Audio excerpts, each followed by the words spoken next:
ការផ្លាស់ប្ដូរ furniture សម្រាប់ interior furniture ខ្លះយើងពិបាករក symbol 3D មិនដែរ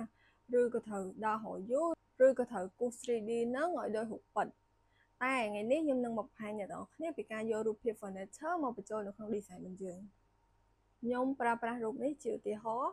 យើងទៅ render រូបនេះមួយសិនឈរនៅលើ nano 2ហើយយើងទៅ import រូបភាពរបស់យើងមកខ្ញុំប្រើ analyze DNA ដើម្បីឲ្យវាជួយ analyze material ឲ្យខ្ញុំ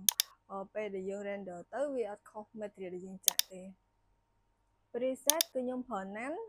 render style នេះយើង select យក interior quality រូបខ្ញុំតេស្តមួយ size light interior នេះខ្ញុំបើកដល់ light ហើយ exterior ប្រើ less warm environment time of day នេះខ្ញុំប្រើ overcast ប៉ុណ្ណឹងមកយើង render មក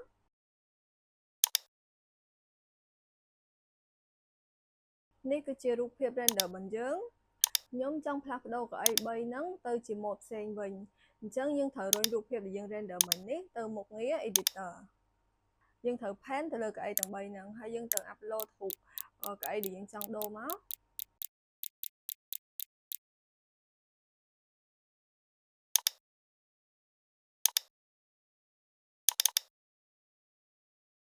edit instruction នេះខ្ញុំសរសេរថែមប្រាប់វាថាខ្ញុំចង់ផ្លាស់ប្ដូរកៅអី3ហ្នឹងប៉ុណ្ណឹងហើយយើងរើស resolution ហើយយើងចុច smart detect ហ្នឹងមករួចរាល់ហើយ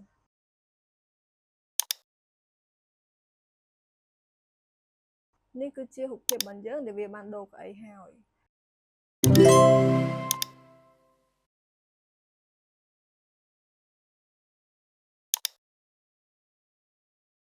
ខ្ញុំនឹងសាកមួយរូបទៀតយើងចុចពាក្យថា change ហើយយើងទៅយករូបភាពកៅអីរបស់យើង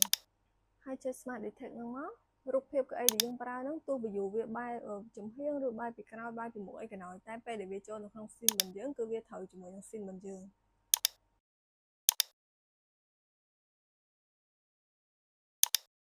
ខ្ញុំនឹងសាកមួយរូបទៀតចុចពាក្យថា change រើសរូបភាពហើយចុច smart detect